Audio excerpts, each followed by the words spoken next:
Well, as you may know, during the pandemic, the price of gold hit an all-time high. So what does that mean for those who mine for gold?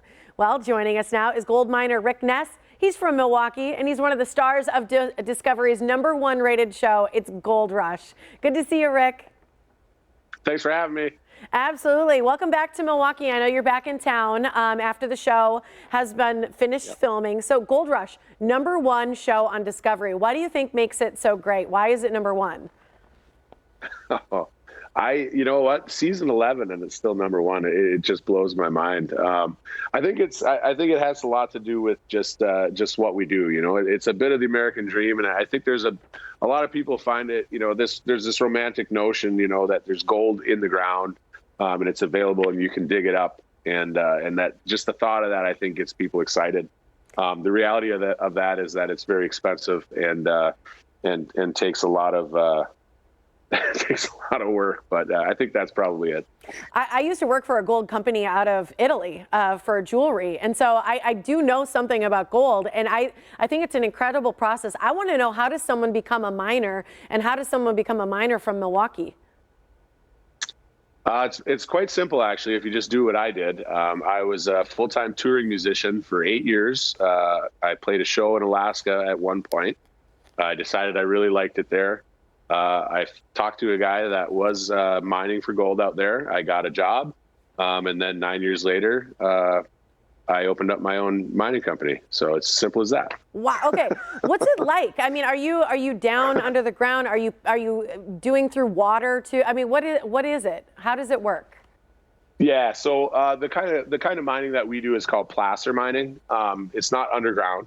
It's above ground mining. So yeah, we do deal with water. A lot of the spots where the gold is underneath the water table. So, but yeah, placer mining it's called.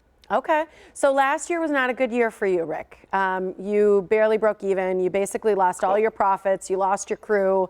It was not a good year. So this year, I know you could not risk another year of failure. So tell me a little bit about what it was like going into this season and what it was like for you.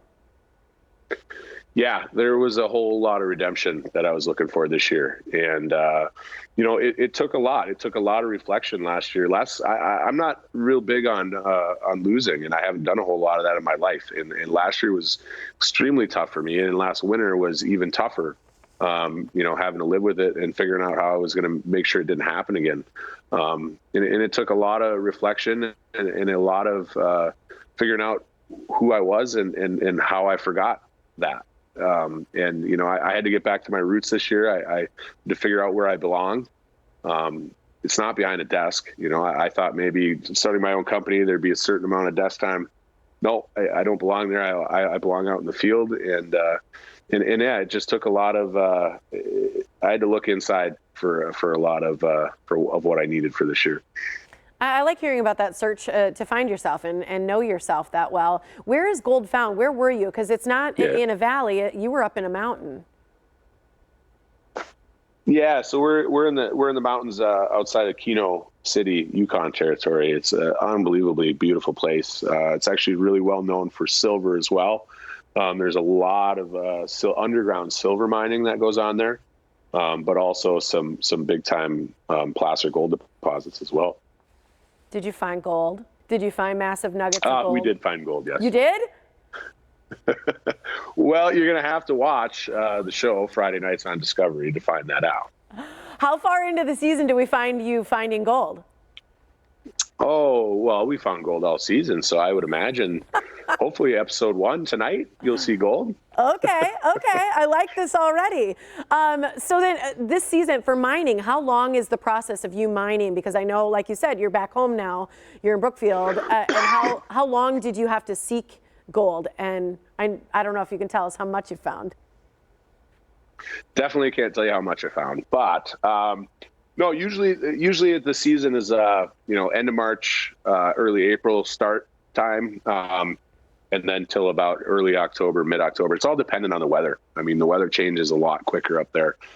This year, obviously, we were limited. I got way later start this year because of COVID, because of the border being closed, and then, well, everything. You know, everybody was affected by that, and I was no different. So.